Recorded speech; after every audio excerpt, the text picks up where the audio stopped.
जो मैं विचार सुन रहा हूँ, इसमें जो मूल शब्द है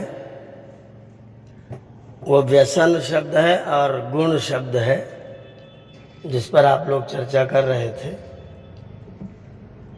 तो गुण और व्यसन ये दो शब्द हैं। गुण धातु संस्कृत व्याकरण के चुरादीगण में पढ़ा गया है, और व्यसन जो शब्द है उसमें वी उपसर्ग है और असुक क्षेपणे धातु है, अन प्रत्यय है। वी विशेषेण अस्यते क्षिप्यते यत् तत् व्यसन। जो हमको यथार्थ से, वास्तविकता से, औचित्य से अलग कर देता है उसे बोलते व्यसन। जो उचित हो वो जैसे ही उचितता की सीमा से ऊपर उठता है उसका नाम हो जाता है व्यसन। जैसे मुझे पढ़ने का व्यसन है, पढ़ने का व्यसन है।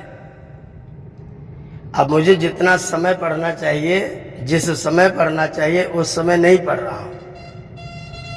रात के 2 बजे पढ़ रहा हूँ, 12 बजे पढ़ रहा हूँ, 1 बजे पढ़ रहा हूँ, दिन भर पढ़ रहा हूँ, सब काम छोड़ के पढ़ रहा हूँ।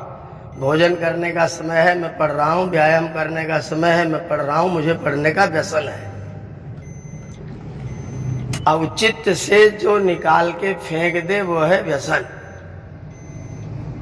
अब उसमें कुछ अच्छे व्यसन, जैसे अच्छा ज्यादा पढ़ेंगे तो बहुत अच्छी बात है, पढ़ना चाहिए। उसमें अतिरिक्त भी पढ़ लेंगे तो अच्छी बात है, पढ़िए। अगर वही आपको वास्तविकता से, औचित्य से अलग कर दे और वो नुकसान भी कर रहा हो आपको भी, समाज को भी, परिवार को भी, राष्ट्र को भी, तो फिर वो दुर्व्यसन हो जाता है। आपको वास्तविकता से निकाले, औचित्य से अलग करे और राष्ट्र का भी अहित करने लग जाए, समाज का, परिवार का अहित करने लग जाए, तब वो दुर्व्यसन की कोटि में आ जाता है। असत्य बोलना, जो एक ही बात को बार बार दोहराने लग जाना, कोई ऐसा कार्य करने लग जाना जिससे सबको नुकसान होता है और उसको अपना आदत बना करके रखना है, उसके बिना आपको रहा ही न जाए, उसके बिना उसको आप करें ही करें। बार बार रोकने पर भी आपके मुख से गाली वाले शब्द ही निकले, तो फिर वो आपका दुर्व्यसन हो गया। जो गुण शब्द है वो शास्त्र में तो वस्तु की विशेषता बताने के लिए प्रयुक्त है। गुण शब्द जो है वो शास्त्र में वस्तु की विशेषता बताता है। जैसे ये इस पत्ते का रंग हरा है, इस फूल का रंग लाल है, तो उस वस्तु की विशेषता बताने के अर्थ में शास्त्र में गुण का प्रयोग होता है। और जो चर्चा हम लोग कर रहे हैं, लौकिक वाली चर्चा, तो लोक में जो गुण शब्द है वो आपकी क्रिया को बताता है, वो क्रिया की विशेषता बताता है कि आप क्रिया कैसी करते हैं। जब हम व्यक्ति के गुण की बात करेंगे, व्यक्ति के गुण की बात करेंगे लोक में, तो उसका अर्थ होगा कि व्यक्ति क्रिया कैसी कैसी करता है।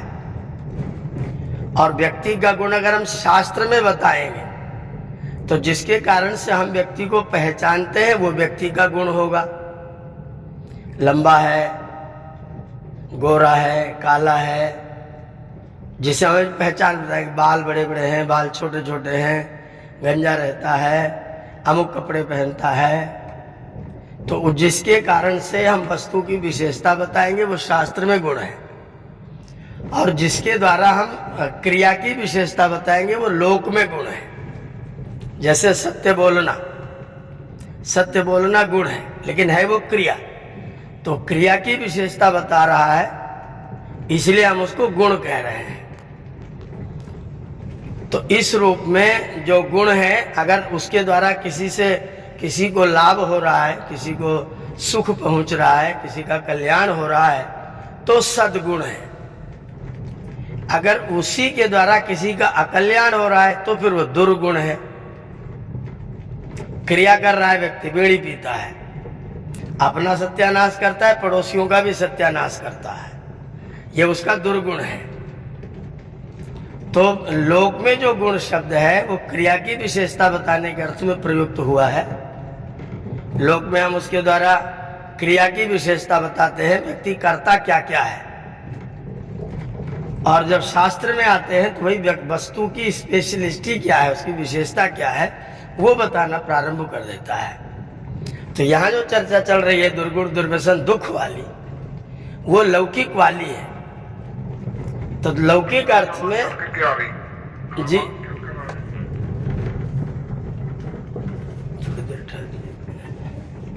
आपकी आवाज चक्कर आ रही है।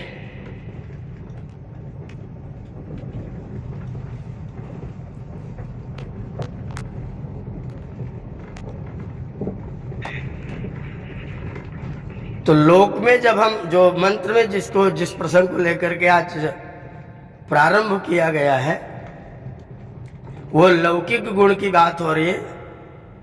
और लौकिक गुण ये है कि आप क्रिया कैसी करते हैं, कैसे कैसे कार्य करते हैं। आपके अंदर सद्गुण है जिसके द्वारा कल्याण होता है, आपके अंदर दुर्गुण है जिसके द्वारा अकल्याण होता है। तो जितनी भी क्रियाएं औचित्य से पृथक है वो तो सारे व्यसन हो गए। अकल्याणकारी है तो दुर्व्यसन हो गए, कल्याणकारी है तो सुव्यसन हो गए। सुव्यसन भी होता है, यज्ञ करने का व्यसन है, जितने बार मौका मिले उतने बार यज्ञ कर लेंगे, ये सुव्यसन है, वो कल्याणकारी है। वो औचित्य से ऊपर उठ जाता है, थोड़ा सा जो सामान्य जो व्यवहार है उस व्यवहार से अतिरिक्त हो जाता है, तो हम उसको व्यसन कहते हैं। और जिस क्रिया के द्वारा आप किसी का नुकसान पहुंचाते हैं वो दुर्गुण, और जिसके द्वारा लाभ पहुंचाते हैं वो सद्गुण।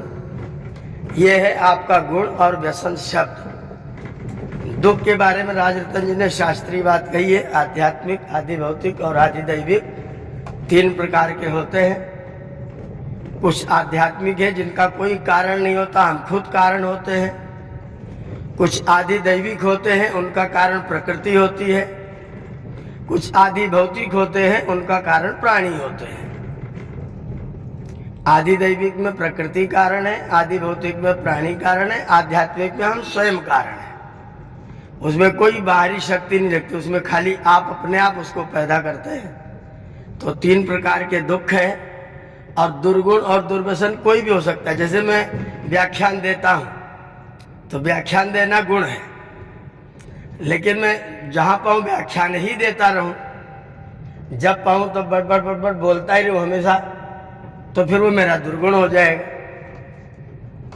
वही चीज जो गुण है वो जैसे ही अतिरिक्त होगी, कुछ ज्यादा होगा, अतिक्रमण होगा, वो तुरंत दुर्गुण की कोटि में बदल जाएगा। तो कोई भी एक चीज जो गुण है वो जैसे ही मात्रा से अधिक होगी, औचित्य से अधिक होगी, वो दुर्गुण में बदल जाएगी। और ऐसे ही जो आपको रोकता है किसी कार्य को करने के लिए, जो आपको बाधित करता है कि आप ये कार्य करिए, आपके अंदर बार बार भाव उठते कि यह कार्य मुझे करना ही है, अगर वो भी औचित्य की मात्रा से अधिक हो जाता है तो दुर्व्यसन बन जाता है, और औचित्य की मात्रा में रहता है तो सुव्यसन रह जाता है। तो ये शब्द हैं जिनका हम लोग प्रयोग करते हैं। तो गुण और व्यसन को कोई एक ऐसा निश्चित नहीं कर सकते कि ये वाला व्यसन है। व्यसन का मतलब केवल इतना है कि जो औचित्य की मात्रा से कुछ अतिरिक्त हो जाए, बस वो व्यसन हो जाए। जितना करना चाहिए उससे ज्यादा हो जाए। आप गाड़ी चलाते हैं, ये आपका अभी गुण है। आप गाड़ी ही चलाते हैं, ये आपका व्यसन है। आप गाड़ी न चलाएं तो भी उसी में बैठे बैठे गाड़ी का हारन ही मारते रहते, तो आपको दुर्व्यसन हो गया है। गाड़ी चलाना गुण, गाड़ी ही चलाना व्यसन, और गाड़ी न चलाना हो, कोई उद्देश्य ना हो, तो भी गाड़ी में बैठ के हारन करना, गाड़ी को आगे पीछे करना, ये दुर्व्यसन। तो वो मात्रा के आधार पर उसका गुण दूर सुर जो है वो जुड़ जाएगा। बाकी व्यसन और गुण शब्द कॉमन में अच्छे अर्थों में प्रयुक्त होते हैं। व्यसन भी अच्छे अर्थों में प्रयुक्त होता है, गुण भी अच्छे अर्थों में प्रयुक्त होता है। अब वो दुर बन रहा है कि सु बन रहा है, वो आपके ऊपर निर्भर करेगा कि हम कैसा करेंगे तो दुर बन जाएगा, कैसा करेंगे तो सु बन जाएगा। जी स्वामी जी ने जो मंत्र पे पाठ किया है, दुर्गुण दुर्व्यसन दुख, जी, इन शब्दों का प्रयोग किया, क्या आत्मा मन और शरीर इंद्रियों के आधार पर नहीं है? नहीं हो सकता, ऐसा नहीं लगा ग्रहण किया जा सकता। देखिए, शरीर के स्तर पर ना तो कोई गुण है, ना तो कोई व्यसन है, ना तो कोई दुख है। शरीर का दुख से कुछ भी लेना देना नहीं है।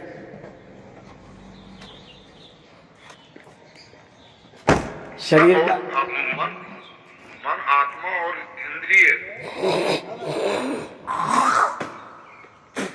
इंद्रियां भी बिना मन के कोई कार्य नहीं करती, कराती हैं, इसलिए इंद्रियों को भी हम कुछ नहीं कह सकते हैं। हमारे पास सीधी सी बात आएगी, जो जितने भी दुख, दुर्व्यसन, दुर्गुण हैं, वो सब हमारे मन के स्तर पर ही है।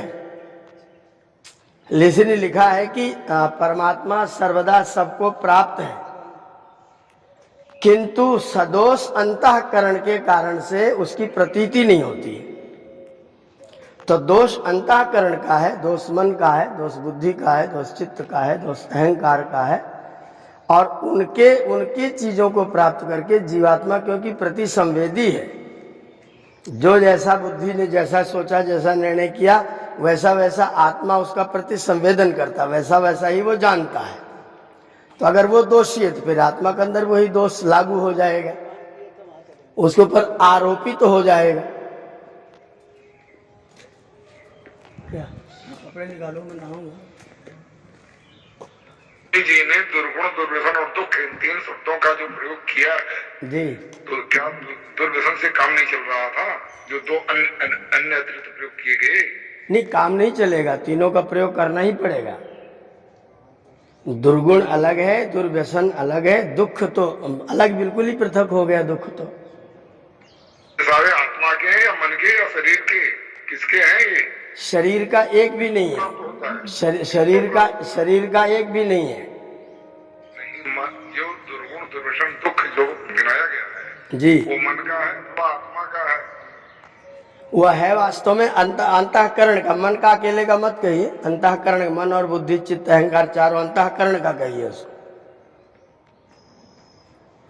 वो विभक्त हो जाना चाहिए। मन, बुद्धि, चित्त, अहंकार अगर 5-4 हैं, हाँ, तो दुर्व्यसन यानी दुख, दुर्व्यसन और गुण, दुर्गुण जो है, हाँ, इनमें विभक्त होना चाहिए। या तो मन और बुद्धि और चित्त का हो। ये तीनों दुर्गुण, दुर्व्यसन, दुख, तीन के तीनों आपके अंतःकरण के ऊपर ही लागू है, और अंतःकरण के कारण से जीवात्मा में आरोपित होते हैं। जीवात्मा के हैं नहीं, लेकिन जीवात्मा में आरोपित होते हैं, क्योंकि जीवात्मा अंतःकरण को मैं समझता है, अस्मिता के कारण से। अविद्या जो दोष है वो किसके हैं? आत्मा के नहीं है। अविद्या, अस्मिता, राग, द्वेष, अभिनिवेश, ये क्लेश है, क्लेश, दोष नहीं है ये। किसके? इनका नाम दर्शन की भाषा में क्लेश है। किसके श्रीमान जी? और ये सभी जो है वो आपके अंतःकरण के हैं,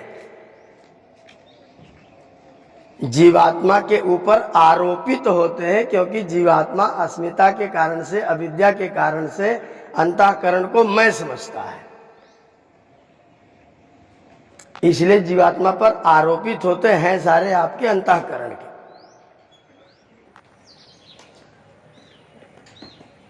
ये रोग सब अंतःकरण के हैं। समझ पाया था, गुण जो है आत्मा का और दुर्व्यसन जो है इंद्रियों का और दुख जो है मन का। नहीं, जो सुनिए, जो गुण जो आत्मा के गुण हैं वो सत्यार्थ प्रकाश में अलग कहे गए, उनका इनसे कोई लेना देना नहीं। जिसको मंत्र में दुर्गुण, दुर्व्यसन, दुख कहा जा रहा है, उनमें से एक भी जो जीवात्मा के गुण कहे गए वो नहीं है। वो बिल्कुल जो दुर्गुण, दुर्व्यसन, दुख है, इसलिए मैंने कहा कि ये लौकिक अर्थ में है, और लौकिक अर्थ में वो क्रिया की विशेषता बताने वाले हैं।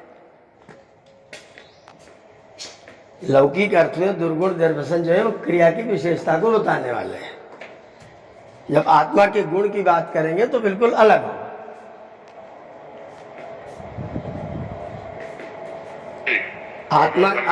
आत्मा के गुण जो शास्त्रोक्त हैं वे तो शास्त्र में अलग लिखे। सत्यार्थ प्रकाश तीसरा समोल्लास पढ़िए,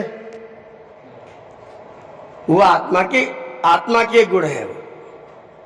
जो दुर्गुण दुर्व्यसन दुख गिने जा रहे हैं मंत्र में, जो ऋषि कह रहे हैं कि उसको दूर कीजिए, वो वास्तव में अंतःकरण के दूर करना, अंतःकरण में से, जीवात्मा में से नहीं हटाना है। जीवात्मा में अविद्या है और वह अविद्या के कारण से अंतःकरण को मैं समझता है,